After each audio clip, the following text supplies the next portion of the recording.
Lingomba ya bana Zaire ni kuluba unité nationale réalisée to salianga. Unité Lingomba. Kimia ne la paix au Zaire, ça ne se discute pas. Mu bushorishori bw'ubuhangange bwe Marshal Joseph Mobutu Sese Seko igihe kimwe cyarageze maze mu myaka 26 yategetse Zaire aba nk'umwami w'ububasha bwose. Ingofero ye mu ibara ry'uruhu rw'ingwe nayo yari ikirango hafi nk'ikamba ry'ubwami n'ubundi. Kumva izina ry'ubwaryo byahindishije benshi umushyitsi, baratengurwa. Ubutunzi bwe bwari nk'insigamugani mu mbere n'ibikari by'ingoro zitabarika. Igihe cyose habarijwe n'umubare munini w'abagore yabanye nabo, bamwe ari inshoreke zihoraho n'iz'igihe gito, abandi ari abagore b'isezerano cyangwa n'ubwumvikane gusa yagiranye nabo. Abo bagore nabo mu butunzi butagira ingano, ubuzima babanyemo nawe bwari isi yabo kwabo yihariye ku kigero benshi batatekerezaho. Ariko ubutegetsi, ububasha n'ubuhangange ni ibintu bidahoraho. Ubwo igihe cyageraga ubutegetsi bwa Mobutu bugasenywa mu 1997 n'abagore be bose, ni nk'isi yabo nayo yari irimbuwe, ubuzima buhinduka ukundi. Umugabo wabo Mobutu wahoze agenzuye igihugu cyose hafi mu kiganza cye wenyine, yararwanyijwe asunikirwa gusiga byose inyuma yarahunga. Ubuzima burahinduka, abagore n'abana be benshi cyane babayeho igihe cyose mu isi iteye nk'ubuvumo bw'umutamenwa butatse zahabu, bari babuvuyemo nabo bagomba kwihishahisha ku nshuro ya mbere no gutakaza uburinzi bwose, banahangayikishijwe bikomeye n'umutekano wabo. Noneho babaye abahazaza h'amakenga no gushidikanywaho muri byinshi. Ibyakurikiyeho ntibyabaye gusa kugwa k'ubutegetsi no gutakaza byose mu buryo bwa politiki, byari n'isenyuka ry'ubuzima bwite. Aba bagore bamwe baracecetse burundu, bihisha kure cyane ku buryo nta n'uwamenya iyo babarizwa mu buryo bwamworohera. Abandi bagerageje gusigasira utumanyu n'udusigazwa gusa tw'imari n'ubuzima bw'iraha ryose babanagamo n'umugabo wabo, ariko icyita rusange kuri bo kikaba ko bose bahuye n'ibibazo bikomeye cyane utatekereza ko bari kwisangamo. Bahindutse isomo ryo mu bihe bya vuba ko no mu miryango y'abari ku butegetsi ikibazo kitaba uko babaho mu gihe baburiho, ahubwo icyo babumaza n'umurage basiga kugeza ku buryo babuvaho, nabyo bigena hazaza habo hose. Ikintu abatari bake nabo batabura kunanirwa kugenzura neza ngo be kubuvanamo ingaruka zihambaye zabakurikirana mu bisekuruza byinshi nyuma y'ubutegetsi bwabo. Byagendekeye bita abagore ba Marshal Mobutu nyuma yo kugwa k'ubutegetsi bwe? Ni gute babashije kubaho nyuma y'isenyuka ry'ubutegetsi bwabo bwari bumwe mu bukomeye bunarambye cyane muri Afurika? Ikaze muri iki kiganiro. Yashakanye na Mobutu. Hagati ya Mobutu Sese Seko kera mbere y'uko isi imenya Mobutu nk'umutegetsi ukomeye, umubano wabo watangiye mu mpera z'1950 mu gihe Mobutu yari akiri umusore uhirimbanira nawe umwanya we muri politike ya Kongo yarimo impinduka nyinshi zihuta cyane. Muri ibyo bihe nicyo gihe ubwigenge bwabo bwendaga kugerwaho. Mobutu we yari ahugiye mu kubaka izina no kuzamura cyane ubunararibonye mu mwuga w'itangazamakuru, nyuma bivamo ajya mu gisirikare. Ahubwo muri izo mpinduka n'amayira abiri hagati yo kuba umunyamakuru n'umusirikare ukishakisha, nawe nibwo yahuye anahuza na Marie Antoinette amubera umugore mu 1958, waje no kuba umwe mu bantu babaye ab'ingenzi cyane mu buzima bwe mbere yo kugera ku butegetsi. Yari agifite inzira ndende yo gukozaho imitwe y'intoki. Rwabaye urugo n'umuryango w'amikoro agereranyije, badakize badakennye, ubuzima busanzwe bworoheje nka rubanda bose, batandukanye cyane n'ubutunzi bw'akataraboneka bwakurikiranye n'ubutegetsi Mobutu yari amaze kwigarurira no kugenzurana igitsure n'ubukana bwose.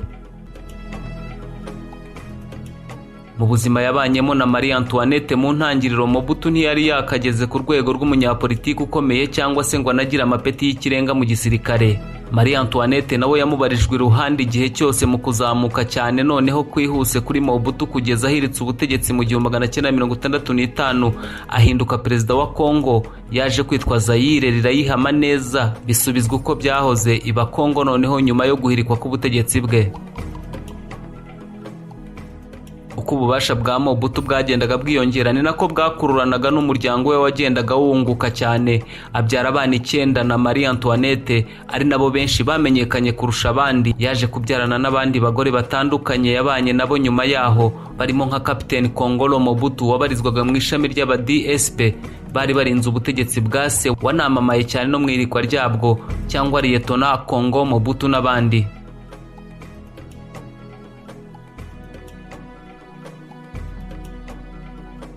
Marie Antoinette yagumye iruhande rw'umugabo we Mobutu, amushyigikira mu rugendo rwose rwa politike n'ubutegetsi bwe, kugeza ubwo noneho ibintu byatangiye guhinduka. Ntibyakomeje kumworohera uko bisanzwe, uko ubwo butegetsi nabwo bwakomezwaga cyane na Mobutu arushaho kubugenzura bwose wenyine, ajugunya kure abageragezaga kumuvugiramo bose. Yarahindutse cyane mu mibanire ye n'uyu mugore, ngo akamuhoza ku nkeke akanamuhondagura, ariko anakusanya umubare munini w'inshoreke Kinshasa n'ahandi, ahagira abagore benshi n'ababana nabo byeruye, nubwo nta wundi yahise asezerana nawe byeruye, ariko ntiyaburaga no kubyarana na bamwe muri bo n'ubundi. Madamu Marie Antoinette we yakomeje kubaho atuje arera abana be, arareka umugabo wahirimbanira ubutegetsi bwe, akangana na benshi, amurekera abagore aricecekera.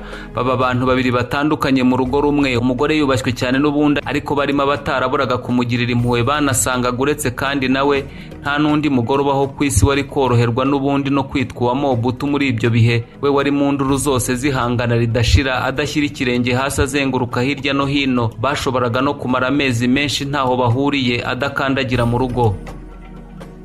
Mu ruhame n'ingendo z'akazi, umurongo utukura Mobutu atarenze no kugira undi mugore nawe yemera kugira aho ajyana nawe atari Marie Antoinette, nawe wakoze inshingano ze gusa nka muka perezida, bakajyana mu mihango, ibirori n'ingendo z'akazi gusa, ubundi nawe akirinda kwivanga mu bindi byose byahuzwa na politike n'ubutegetsi bw'umugabo we.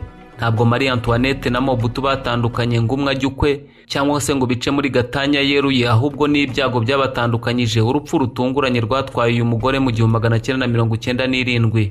Urupfu rwe rwashyize izindi mpinduka nyinshi mu buzima bwa Mobutu n'imibanire ye n'abagore bakurikiyeho. Bikavugwa ko rwamushenguye umutima cyane, kandi ishyingurwa rye byabaye kimwe mu bihe bike Mobutu koko yagaragaje amarangamutima nyayo ku mugaragaro, akanaturika akarira. Marie Antoinette yashyinguwe i Badolite. Mobutu nyuma ya Marie Antoinette byeruye no mwibanga yanabanye n'abandi bagore benshi cyane, byaba mu gihe gito, abandi nabo bararambana, akomeza kubyara benshi. Umuryango wari usanzwe ari mugari n'ubundi awagurana urundi rubyaro uba munini koko, kugeza mu mpera z'ubutegetsi no ku iherezo ry'ubuzima bwe nawe.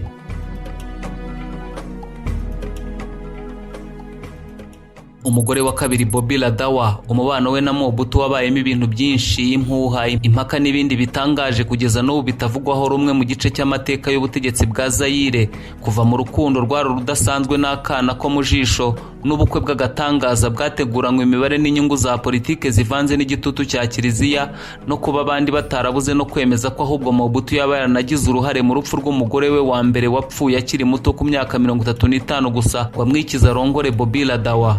Mobutu yamumenye mu myaka y'1970 igihe yari akiri kumwe na Marie Antoinette, yari umwe mu magana y'izindi nshoreke ze.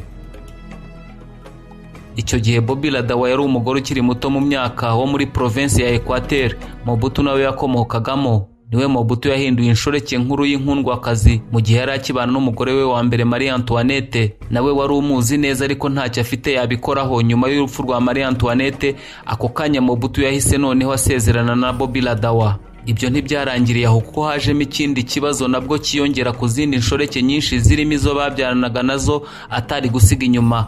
Nawe ntacyo yari kubikoraho, yari abizi, arafuha, arashyira, ararekera kimwe n'uwamubanjirije, nta kindi yari kubihinduraho. Ibyo nabyo ntibyari kugarukira ahubwo nkaho bidahagije, hiyongereyeho ko Bobby Ladawa yari afite impanga ye basa neza nk'intobo ebyiri. Kosia Ladawa nawe aramwigarurira, abana na bombi nk'abagore be, ariko kandi ntiyasezeranye na bombi. Ni Bobby gusa basezeranye tariki ya 1 Gicurasi 1980 mu bukwe Mobutu yemeye gukora ku gitutu cya kiliziya mbere y'uruzinduko rwa Papa Yohani Paulo wa II.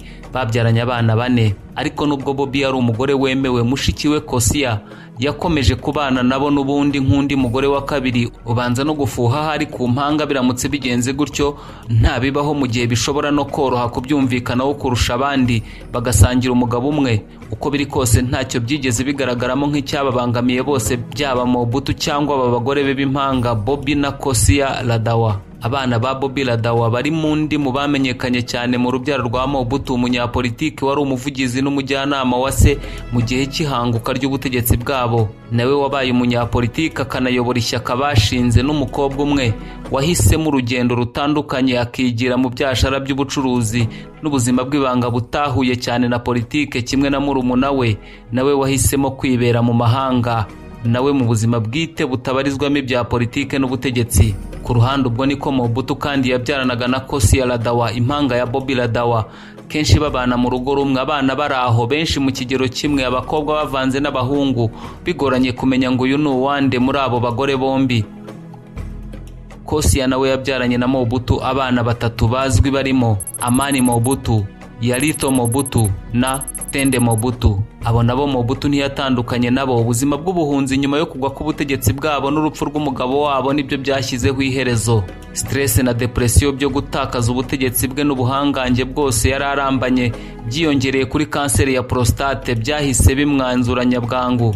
Mu mezi 3 gusa yakurikiyeho Mobutu apfira mu bitaro bya gisirikare Rabat muri Maroc ku ya 7 Nzeri 1997. Abagore be b'impanga Bobby na Kosi Ladawa bari iruhande rwe. Nyuma y'urupfu rwe abo bagore bombi babayeho mu buzima bw'ibanga, nabo ntibashaka gukomeza kwijandika mu bya politike zose zakurikiyeho n'impinduka zose mu gihugu cyabo bahunze zikiriho kugezana n'ubu, ahubwo bashyize imbere guhuza umuryango wabo no gusigasira ibyasigaye mu mari n'ibyakwitwa amabanga yawo mu buzima bwite, aho usanga babarizwa hagati y'ibihugu bya Maroc, Portugal n'Ububiligi aho bagifite imitungo.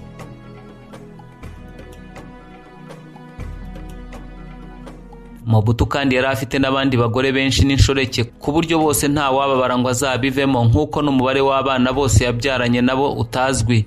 Yabayeho nk'umwami, umutware gakondo wa Kinyafurika koko, no kugira umuryango we bwite mugari cyane, abagore n'abana benshi bashoboka. Yari indi ntwaro y'ubuhangange bwe ku buryo nta n'iherezo yashoboraga kubishyiraho, bikemezwa ko yagiye anabyarana ahubwo abana n'abagore ba bamwe mu babarizwaga mu butegetsi bwe n'abasirikare bakuru, akabikora nabo babizi, agambiriye icyafatwa nk'igihango cyanatuma batatekereza no kumuhirika ku butegetsi, banamufata bose nk'unafitanye n'abisano y'amaraso uretse kuba umutware wabo gusa.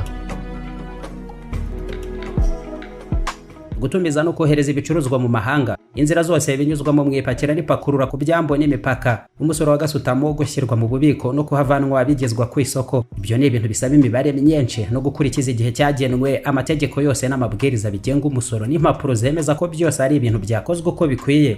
Iyo mibare yose rero ubushishozi kubikurikirana igihe bitwara, kongeraho n'amakosa ashobora kubikorwamo, aho ni naho uzasangana benshi umunaba ukomeye udashira bahuze cyane, abandi barushye rwose ngo imari yaheze ku mipaka na gasutamo mu bubiko n'ahandi. Nyamara Express Connect Cargo ibigufashamo ugahugira nawe ku bindi, tukagufasha guhuza n'amabwiriza yose y'ubuziranenge, haba ko byinjizwa mu gihugu n'ibyoherezwa mu mahanga. Muri byose tukakugezaho n'ubujyanama bushingiye ku bunyamwuga bw'abakozi bacu, abafatanyabikorwa bacu n'abadeclarant b'inzobere.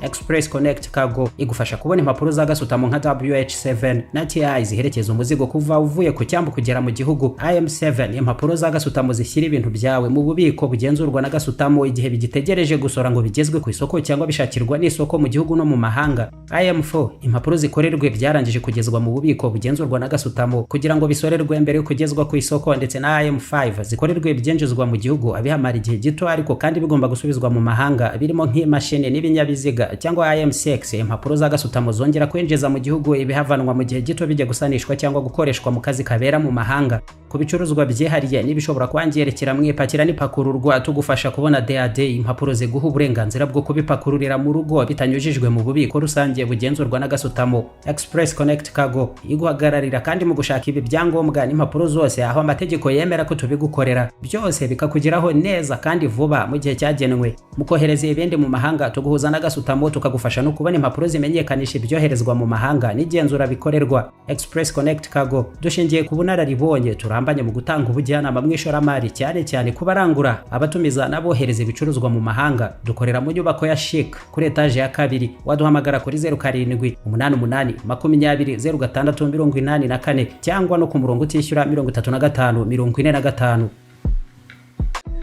Inzozi Park, ihuriro ry'ibirori, ubukwe, inama, kwiyakira n'imyidagaduro. Utegura ubukwe bw'inzozi zawe, umunsi w'amavuko, inama, cyangwa se ushaka no kugira umunsi mwiza wo kwiruhukira no kwidagadura, byose ni ukuvuga icyarimwe cyangwa se mu bihe bitandukanye. ahantu hamwe iyo uhisemo ko bibera mu Nzozi Park bingana no kubika urwibutso rw'ibihe byiza mu bunyamwuga bwose. Dukodesha abera ubukwe, inama n'ibindi birori. Dufite kandi ubunararibonye mu kubategurira ibirori no gutakana amabengeza yose aho biri buze kubera. Inzozi Lounge ni bar na restaurant ufatiramo ibyo kunywa n'amafunguro ateguranye ubuhanga. Inzozi Park kandi tunabafasha kwakira abana mu myidagaduro n'udukino twabo mu mutekano wose. Gana Inzozi Park, ihuriro n'igicumbi nyacyo cy'ubukwe, ibirori n'inama, amacumbi n'imyidagaduro ku bana n'abakuru. Ahangaha ni ahantu hakwiriye amahitamo yawe y'icyerekezo cy'inzozi koko. Waduhamagara kuri 0782 33 69 32 cyangwa se 0782 64 31 62. Inzozi Park duherereye Kicukiro Gahanga hafi ya sitasiyo ya Merez.